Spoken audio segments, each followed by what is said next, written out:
Assalamu alaikum दोस्तों, मैं Mohammad फ़ाहम Mirza, CEO and founder at Savasoft. Today the topic we are going to discuss is getting admission into BS at UET Kalashakaku campus. इसके लिए मैंने जो दोस्त बुलाए हैं, हमजा अहमद साहब. हमजा अहमद साहब is currently doing BS Electrical Engineering from UET KSK. बाकी उनसे उनका एजुकेशनल बैकग्राउंड, उन्होंने कैसे एडमिशन को मेक श्योर किया, UET KSK की फीसेस क्या हैं एंड अदर पर्टिनेंट क्वेश्चंस उन्हीं के साथ डिस्कस करते हैं.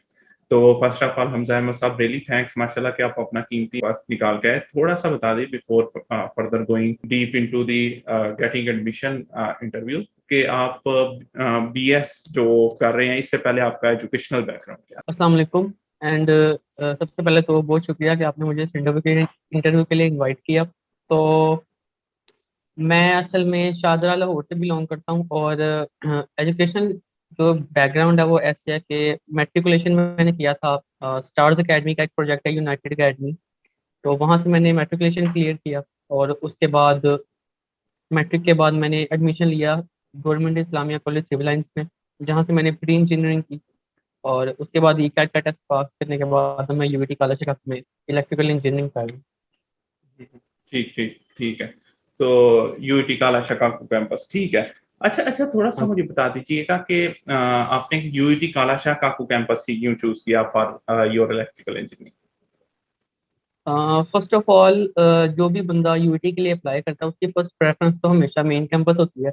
जी और अगर अनफॉर्चुनेटली अगर आपका ना हो सके तो आप किसी और कैंपस में भी ट्राई कर सकते हैं। तो मेरा जो मेजर गोल था, मेरा जो फर्स्ट प्रायोरिटी थी वो थी मेरी इलेक्ट्रिकल इंजीनियरिंग, क्योंकि मेरा जो इंटरेस्ट था वो इलेक्ट्रिकल इंजीनियरिंग में ही था। तो मेरा शौक था कि मैं इलेक्ट्रिकल में ही जाऊँ। तो मेन कैंपस में मेरा दूसरी फील्ड में आ रहा था, लेकिन मैंने सिर्फ अपने शौक की वजह से, अपने सिर्फ इंटरेस्ट की वजह से जो है वो इलेक्ट्रिकल इंजीनियरिंग रखते हुए काला शकाकू को सिलेक्ट किया। उसके अलावा मतलब कुछ लोग कहते हैं कि मेन में किसी और फील्ड में जा सकते थे, तो आपको मेन जाने का रिग्रेट नहीं रहता। तो मेरे ख्याल से मुझे कोई रिग्रेट नहीं है, क्योंकि अगर मैं सब कैंपसेस की बात करूँ तो जो काला शकाकू कैंपस है वो सब कैंपसेस में सबसे ज़्यादा अच्छा और डिवेलप्ड है, और फैकल्टी भी सबसे अच्छी है। और कैंपस लाइफ उसकी बाकी कैंपसेस से काफ़ी बेहतर है। तो डन हो इसलिए जो है मैंने काला शकाकू को select डन हो किया। गया. यानी यानी आपके लिए सबसे इम्पोर्टेंट इलेक्ट्रिकल इंजीनियरिंग थी. वो आप चाहे हाँ जी। किसी भी कैंपस से आपको ऑफर होती है, आपने उसको अवेल करना था. जी ये बिल्कुल। जो बाकी जो आप किस मतलब जो है पार्ट में है, मतलब वो चाहे वो टेक्सटाइल है या वो आपके लिए सेकंड प्रायोरिटी थी कि जो है ना हाँ electrical engineering was first priority. ठीक है, सही है. तो थोड़ा सा आपने आपने उसका तो बता दिया कि आपने इलेक्ट्रिकल इंजीनियरिंग क्यों चूज की और जो है काला शकाक कैंपस है. थोड़ा सा बता दीजिएगा कि एप्लीकेशन प्रोसेस क्या है, मतलब एक स्टूडेंट अप्लाई करना चाहता है for UET electrical engineering for KSK, तो कैसे वो कर सकता है? थोड़ा सा बता दीजिएगा. कहाँ से फॉर्म्स डाउनलोड करने होते हैं, कहाँ पे जो है वो टेस्ट वगैरह होता है, इस बारे में थोड़ा सा. फर्स्ट ऑफ ऑल तो एक चीज़ मैं क्लियर कर दूं, जो अक्सर बच्चे पूछते रहते हैं कि जो डिफरेंट कैंपसेस हैं उनके डिफरेंट फॉर्म्स तो नहीं होंगे। तो ये बात बिल्कुल भी नहीं है, एक ही फॉर्म होता है जो सारे कैंपसेस में है। मेन कैंपस, कालाशाखा कैंपस, फैसलाबाद कैंपस और गुजरांवाला कैंपस, मतलब Faisalabad sorry Narowal campus, sorry Narowal campus और गुजरांवाला कैंपस। ये जितने भी सब कैंपसेस हैं और जो मेन कैंपस है, इन सब में एक ही फॉर्म पे बंदा अप्लाई कर सकता है। इसमें कोई कंफ्यूजन वाली बात नहीं है। तो उसके बाद जो प्रोसीजर होता है उसमें ये होता है कि हमने सबसे पहले जो यूईटी ने एचपीएल की ब्रांचेस स्पेसिफाई कर दी हुई हैं, और वहां पे बता दिया होगा कि वहां से एक टोकन मिलेगा। टोकन एक असल में एक कार्ड होता है जिसके ऊपर एक पर्टिकुलर सा सीरियल नंबर लिखा होता है। उस सीरियल नंबर को हम यूज करते हैं यूईटी की वेबसाइट पे जाके अपना अकाउंट बनाने के लिए। वो सीरियल नंबर रिक्वायर्ड होता है अकाउंट बनाने के लिए। फिर जब हम अपना अकाउंट बना लेते हैं तो वहां पे हम अपनी बेसिक इन्फॉर्मेशन देते हैं, अपनी एक तस्वीर अपलोड करते हैं, और हमारी बेसिक इन्फॉर्मेशन और हमारी तस्वीर को लेके एक एडमिट कार्ड बना दिया जाता है, जो असल में एक तरह का टोकन होता है या फिर एक तरह का वेरिफिकेशन होता है कि बच्चे ने ई कार्ड के लिए अपने आप को रजिस्टर कर लिया, और वही एडमिट कार्ड लेके हम ई कार्ड देते हैं और उसके बाद सारी प्रोसेसिंग होती है। तो जो ई कैट होता है उसके बाद उसमें जो सब्जेक्ट्स होते हैं, अगर मैं उनको डिस्कस करूँ, मतलब टेस्टिंग को अगर डिस्कस करते हुए मैं ई कैट पर डिस्कस करूँ, तो उसके अंदर जो सब्जेक्ट्स होते हैं वो होते हैं मैथ या बायो, मतलब जो आगे बायोमेडिकल में जाना चाह रहे हैं उनके लिए बायो की भी ऑप्शन होती है, मैथ, बायो, फिजिक्स, केमिस्ट्री और इंग्लिश। और इनमें डिवीजन ऐसे होती है कि टोटल मार्क्स 100 होते हैं और 30 एमसीक्यूज आते हैं मैथमेटिक्स के, 30 एमसीक्यूज आते हैं फिजिक्स के, 30 एमसीक्यूज आते हैं केमिस्ट्री के, और 10 आते हैं इंग्लिश के। और जो जो सबसे इजीएस्ट पार्ट होता है वो इंग्लिश वाला होता है, क्योंकि उसका कोई सिलेबस डिफाइंड नहीं होता। बाकी मैथ का, फिजिक्स का, बायो का और जो केमिस्ट्री का है वो पंजाब टेक्स्ट बुक ने जो बुक दी हुई है उनसे आता है। लेकिन जो इंग्लिश का होता है वो आउट ऑफ द सिलेबस होता है, और एक कम्प्रीहेंशन आती है जिसको पढ़ के हमें उसके मुताबिक जो है जवाब लगानी होती है। तो जी इस तरह जो और ये जो टोटल टेस्ट होता है वो 90 मिनट का होता है।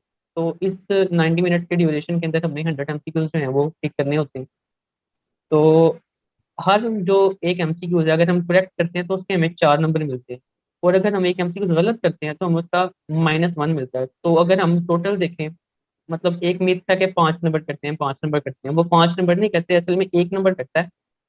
वो ऐसे होता है कि जब हम एक गलत करते हैं तो हम जो ऊपर वाले 4 नंबर हैं वो लूज कर चुके होते हैं, और उसके बाद हम एक नेगेटिव मार्किंग का एक मार्क कट रहा होता है। तो ऐसे हमारे जो है वो 5 नंबर लूज होते हैं। ठीक तो ठीक। टोटल मार्क्स होते हैं स्ट्रेस के वो 400 हो जाते हैं।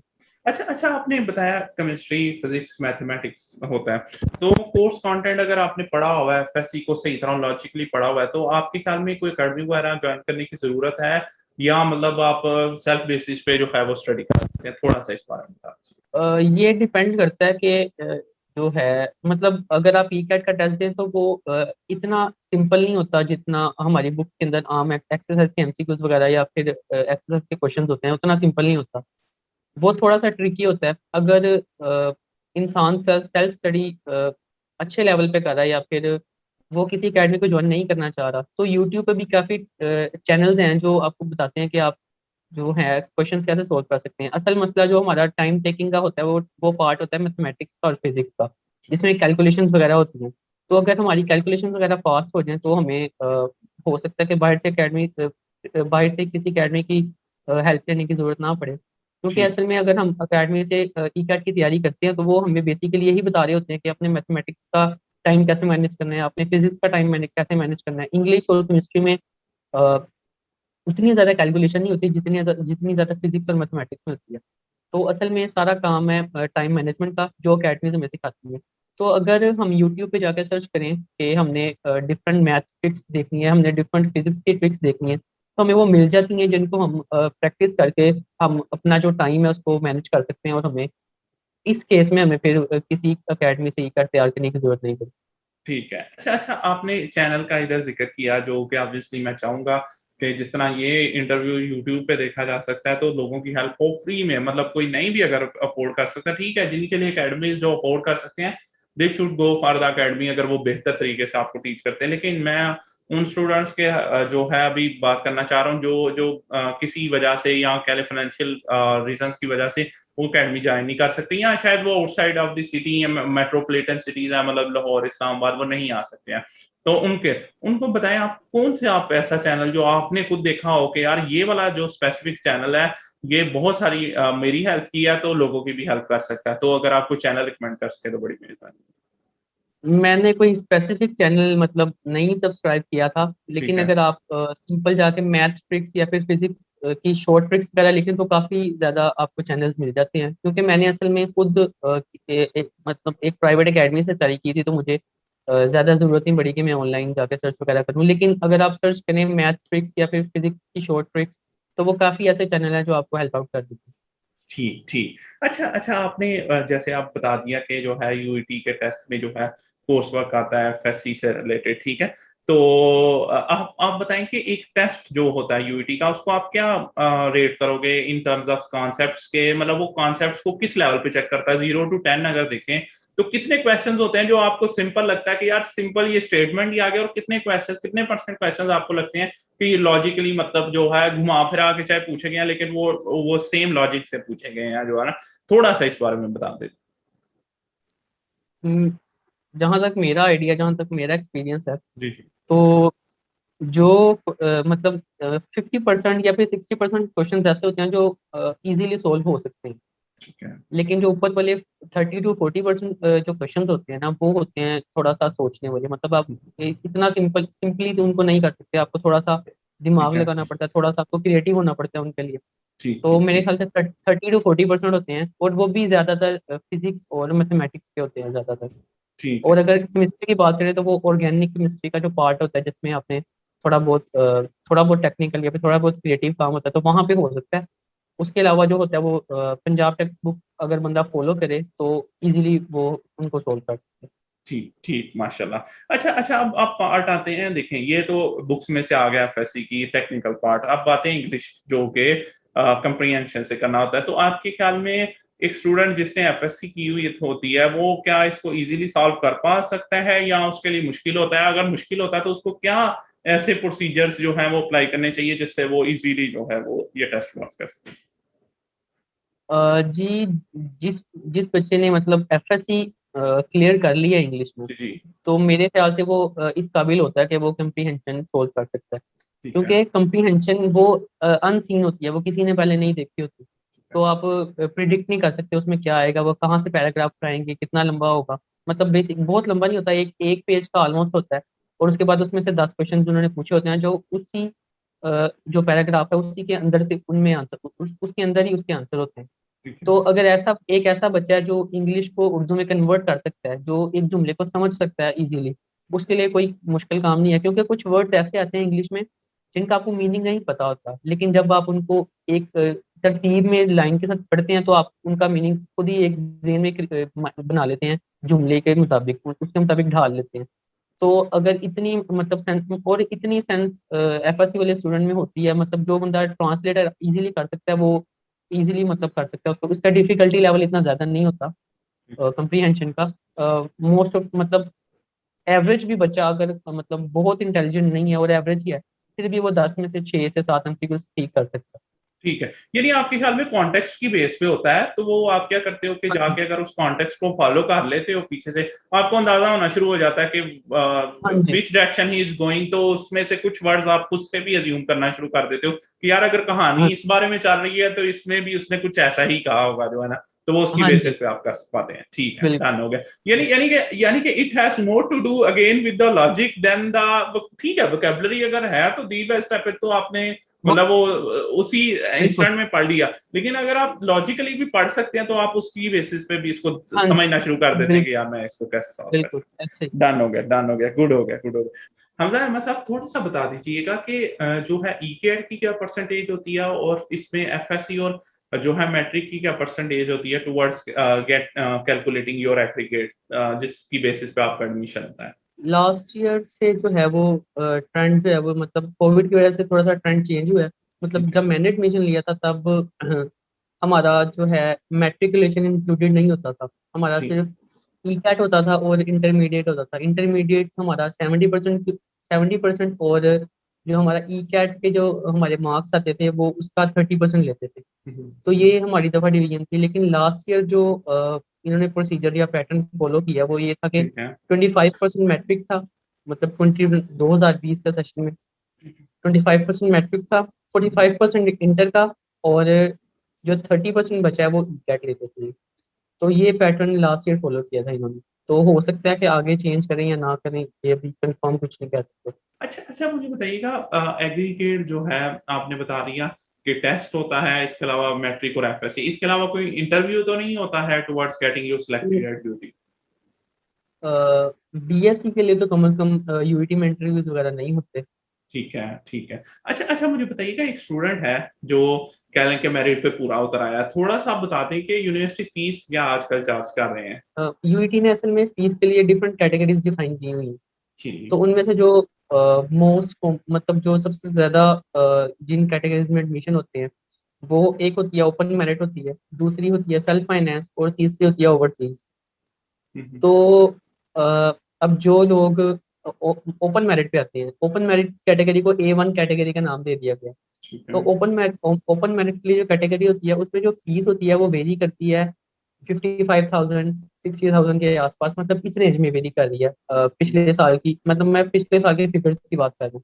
लेकिन अगर एवरेज देखें हम 8 सेमेस्टर्स की, तो वो जो बनती है ओपन मेरिट के ऊपर वो बनती है 55,000। ठीक मतलब है। 55,000 पर सेमेस्टर ओपन मेरिट वाली कैटेगरी के लिए होता है। अब ठीक है। अगर हम देखें सेल्फ फाइनेंस, जो बच्चे ओपन मेरिट की नहीं बल्कि A2 कैटेगरी जो सेल्फ फाइनेंस पे आ रहे हैं, उनके लिए जो एवरेज फीस बन रही है पर सेमेस्टर वो होती है 1,50,000 रुपये।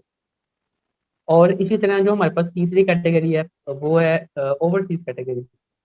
ओवरसीज कैटेगरी के लिए हमारे पास जो एवरेज फीस आती है पर सेमेस्टर वो 2,85,000 रुपये होती है। तो ये ठीक फीस स्ट्रक्चर है इनका। ठीक है। अच्छा अच्छा, अब आपने जैसे ओवरसी का कहा जो है ना, इसमें से एक क्यूरी निकलती है कि ओवरसीज मतलब जितने चाहे आना चाहे, चूंकि उनकी फीस ज्यादा है, या उसमें ये होता है कि जो है ना आप एक खास जो है वो सीट्स हैं उसी पे वो अप्लाई कर सकते हैं, और इसी तरह मैं सेल्फ फाइनेंस की बेस पे भी जो है इन दोनों का क्या होता है, मतलब कोई नंबर ऑफ सीट्स जो है वो पहले से डिफाइंड होती है कि इतने ही सेल्फ फाइनेंस बेस्ड आ सकते हैं और इतने ही हाँ जी। जो है ओवरसीज की? हाँ जी, ओवरसीज वाली भी जो होती हैं सीट्स वो डिफाइंड होती हैं, और सेल्फ फाइनेंस वाली भी जो है वो डिफाइंड होती हैं। एक स्पेसिफिक नंबर ऑफ सीट्स होती हैं जिन पे मेरिट, इन पे भी मतलब मेरिट बनता है, और जो बच्चे मेरिट पे आ रहे होते हैं उनको एडमिशन मिलता है इसके ऊपर। जी, जी, जी। अच्छा, अच्छा, आपने इस बारे में बता दिया। आप आते हैं, आपने बताया कि यूजुअली 50-55 के करीब जो है पर सेमेस्टर फीस होती है। थोड़ा-सा बता दें, इसमें एक तो हॉस्टल फीस इंक्लूडेड होती है या हॉस्टल फीस के अलग से चार्जेज़ होते हैं? हॉस्टल फी के अलग से चार्जेस। अच्छा, हमज़ा अहमद साहब, आपने फीस डिस्कस कर दी और फीस माशाल्लाह रीज़नेबल है, लेकिन कुछ स्टूडेंट्स होंगे जिनके लिए ये फीस भी जो है वो पे करना मुश्किल होता होगा। तो उसके लिए आया यूनिवर्सिटी ने को किस तरह की जो है फाइनेंशियल असिस्टेंस या स्कॉलरशिप प्रोवाइड की उन्हें? थोड़ा-सा इस बारे में बताइए। जो लोग फीस वगैरह अफोर्ड नहीं कर सकते उनके लिए यूईटी ने FACS की एक स्कॉलरशिप, FACS के नाम से एक स्कॉलरशिप है जो बच्चों को दी हुई है, जिसके लिए जो स्टूडेंट्स हैं वो अप्लाई कर सकते हैं। और इसके लिए मतलब स्कॉलरशिप के लिए अप्लाई करने का एक रूल है कि आपको पहले सेमेस्टर की फीस जैसे तैसे करके देनी पड़ेगी। ठीक है, जब आप पहले सेमेस्टर की फीस दे लेंगे उसके बाद अगले सेमेस्टर्स में है वो जो है, जो आपकी पिछली पेड फीस है वो एडजस्ट हो जाती है। ठीक है। तो इस तरह जो है वो आपको स्कॉलरशिप मिलती है। और ये वो स्कॉलरशिप है जो आपको FACS ऑफर करती है, यूईटी खुद ऑफर करती है, और एक HEC की होती है स्कॉलरशिप। ठीक है। HEC की जो स्कॉलरशिप है ये सालाना आती है। जो मतलब जब भी HEC की तरफ से जो फंड्स वगैरह या फिर स्कॉलरशिप वगैरह हैं वो आती हैं, ये उस टाइम आती है। और इसका एक पर्टिकुलर एक स्पेसिफिक इसका प्रोसीजर होता है जिसमें डॉक्यूमेंटेशन वगैरह जो है वो स्टूडेंट सबमिट करवाते हैं जिन्होंने अप्लाई करना होता है, जो एलिजिबल होते हैं इसके लिए। और ये होती भी उन लोगों के लिए जो जिनके फादर की जो पे है वो 25,000 मेरे ख्याल से एक होता है जो लेवल है, जिससे नीचे होगी तो आप अप्लाई कर सकते हैं। ठीक और है।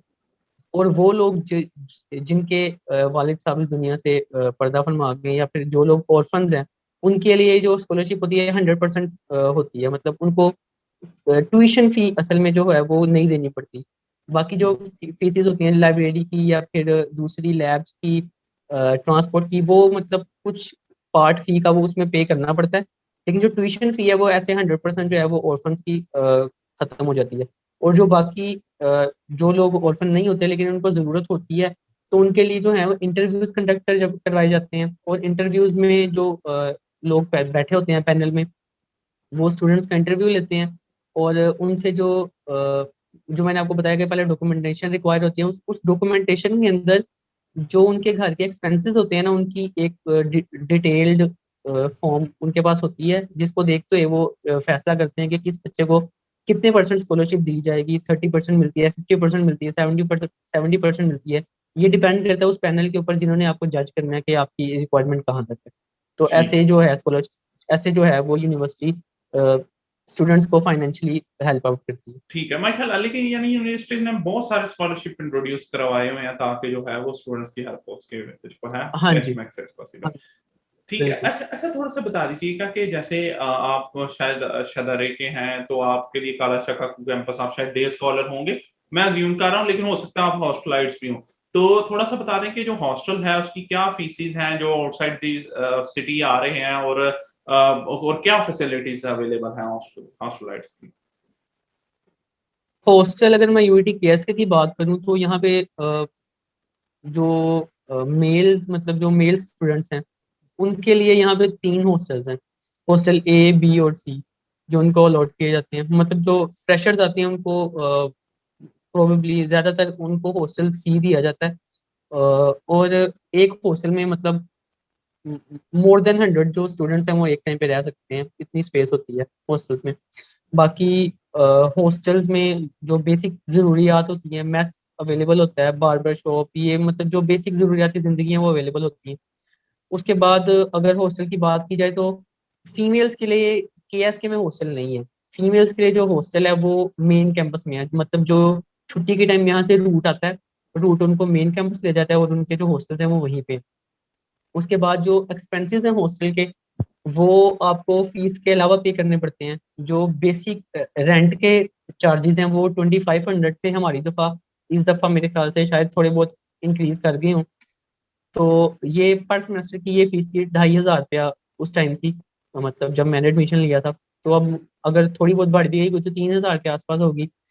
तो इसके आसपास उनके रेंट चार्जेस हैं। इसके अलावा जो खाना पीने का चार्जेस होते हैं वो उसका जो हिसाब होता है वो अलग होता है, वो आपको फीस के अलावा पे करने पड़ते हैं। ठीक ठीक, माशाल्लाह माशाल्लाह। अच्छा अच्छा, आपने जो है फीसिस के बारे में भी बता दिया, हॉस्टल के बारे में बता दिया, थोड़ा सा बता दें कि किस तरह के स्टूडेंट्स हैं वो जो यूईटी में आके जिनके लिए वो जो है थोड़ा मतलब वो एनवायरनमेंट जो है वो यूईटी की अडॉप्ट नहीं कर पाते, और किस तरह के स्टूडेंट्स के लिए बड़ा इजी होता है to adjust to the environment of UET. यहाँ पे मतलब डाइवर्सिटी है कल्चर में। जी जी। मतलब यहाँ पे डिफरेंट सोसाइटीज हैं, जितने डिपार्टमेंट्स हैं ऑलमोस्ट उन सबकी सोसाइटीज भी हैं।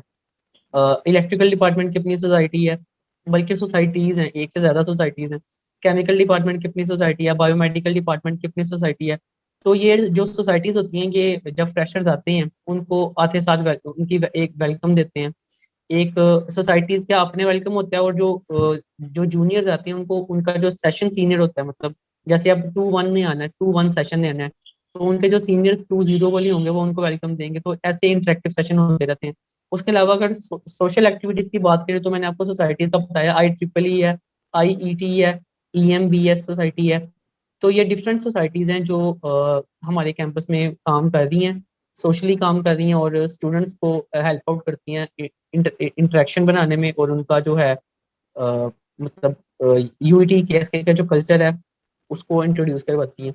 तो डिफरेंट इनके मतलब डिफरेंट डेट्स पे इवेंट चलते रहते हैं। आजकल तो जरा कोविड की सिचुएशन है, वरना एनुअली इनके काफी इवेंट्स होते रहते हैं। स्पोर्ट्स फेस्टिवल होता है एनुअली, जो मतलब एक वीक के दौरान मतलब मंडे से स्टार्ट हो गए फ्राइडे तक वो चलता है। तो ऐसे कई एक्टिविटीज होती हैं जो कुछ सोसाइटीज के अंडर होती हैं, कुछ यूईटी की अपनी एडमिनिस्ट्रेशन के अंडर होती हैं। तो जो बंदा बाहर से आ रहा है वो अपने आप को अडॉप्ट कर सकता है इस माहौल के अंदर। ठीक है, सही, माशाल्लाह। अच्छा अच्छा, थोड़ा-सा बता दीजिएगा कि कोई ऐसी कमी जो आप देखते हो कि हमेशा फ्रेश स्टूडेंट जो आप आए थे तब आपने फ़ील की कि यार मतलब ये जो है हम चीज़ नहीं करके आए, ये करके आए होते तो बेहतरी है होती।